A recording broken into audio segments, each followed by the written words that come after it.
Gimana cara membedakan orang yang terkena serangan jantung dan orang yang terkena penyakit COVID-19?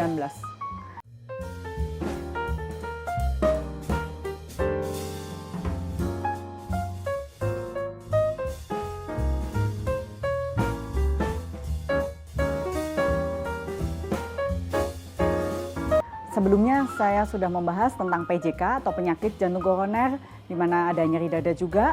Nah, sekarang saya mau lebih tegaskan lagi untuk yang tentang COVID-19.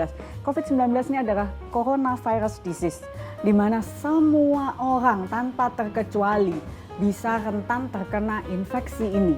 Penularannya bagaimana?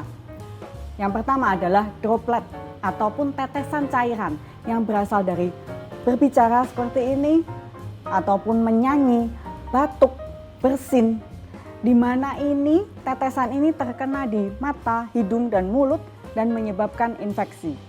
Selain itu, bisa juga dengan cara airborne, yaitu penularan melalui udara di sekitar ini. Menyebar melalui partikel yang sangat kecil atau yang kita sebut dengan aerosol, itu melayang-layang di udara dengan jarak dan jangka waktu tertentu. Dan itu terhirup oleh seseorang dengan jumlah tertentu juga. Dan biasanya ini terjadi di ruangan yang tertutup dengan ventilasi yang buruk. Itu kemudian ada juga secara kontak, yaitu kontak secara langsung dan kontak secara tidak langsung. Yang kontak secara langsung adalah menyentuh, berjabat tangan, jika itu, dan kemudian ada juga yang secara tidak langsung dengan cara menyentuh benda atau permukaan yang terinfeksi virus, kemudian kita menyentuh mata, hidung, dan mulut tanpa cuci tangan terlebih dahulu. Gejalanya bisa mulai dari ringan, sedang, berat, dan bahkan kematian. Gejala utamanya yaitu demam dengan suhu lebih dari 38, batuk, nyeri tenggorokan, ya, sulit bernafas. Selain semua itu yang saya disebutkan di atas, bisa juga terdapat sakit kepala, pegel-pegel atau mialgia, kelemahan, letih, ya.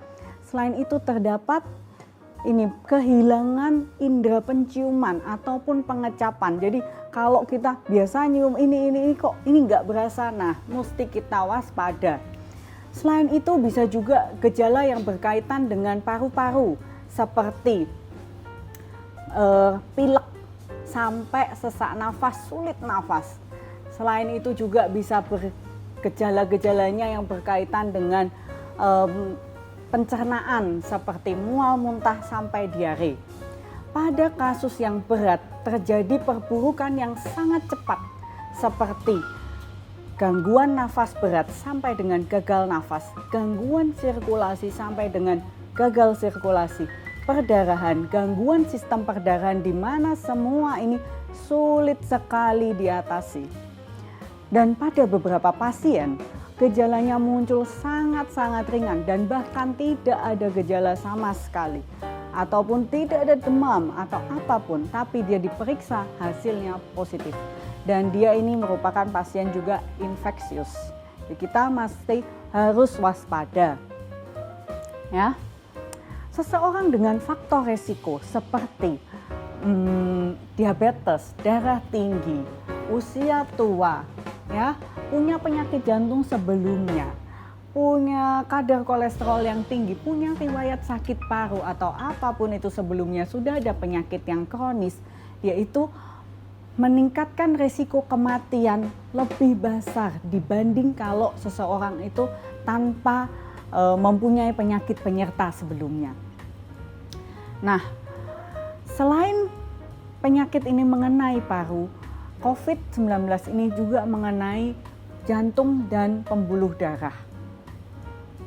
Nah, hal ini diperberat dengan terjadinya cedera jantung, di mana biasanya terjadi komplikasi seperti sumbatan pembuluh darah, ya, serangan jantung, sumbatan vena, miokarditis atau peradangan selaput jantung, di mana terjadi aritmia atau denyutan yang tidak teratur, dan ini menyebabkan tingginya angka kematian pada saat dirawat. Biasanya hal-hal ini diperberat dengan seseorang yang takut ke rumah sakit, di mana terdapat statement jangan ke rumah sakit, gitu. Cuma Ini kalau seseorang sudah seperti ini, biasanya dia datang ke rumah sakit dengan kondisi yang sudah sangat buruk. Namun tidak semua pasien seperti ini. Atau kita bisa juga memanfaatkan telemedicine ataupun konsultasi online. Jika ada gejala tapi kita takut pergi ke rumah sakit, silahkan konsultasi online. Dan itu tidak infeksius sama sekali ya. Kita bisa berbicara, kita bisa menanyakan, kita bisa ngobrol kapan Anda mesti pergi ke rumah sakit atau mencari pertolongan dan kapan Anda ada di rumah saja. Ya, ada beberapa cara pencegahan seperti cuci tangan dengan sabun dan air mengalir 20 detik atau menggunakan hand sanitizer yang sesuai. Menggunakan masker, menerapkan etika batuk, kalau batuk ditutup ya. Mencegah kontak dengan mereka yang sakit, menghindari kerumunan orang atau tempat yang ramai. Ya, jaga jarak, hindari berjabat tangan ataupun kontak fisik. Kalau demam, segera pergi ke fasilitas kesehatan, apalagi sudah disertai dengan sesak nafas. Dan jangan lupa berdoa untuk menjaga diri kita tetap sehat dan orang-orang yang kita sayangi tetap dalam keadaan sehat.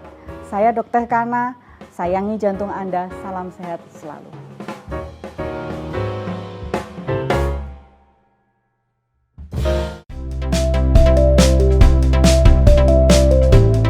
Jangan lupa subscribe ya.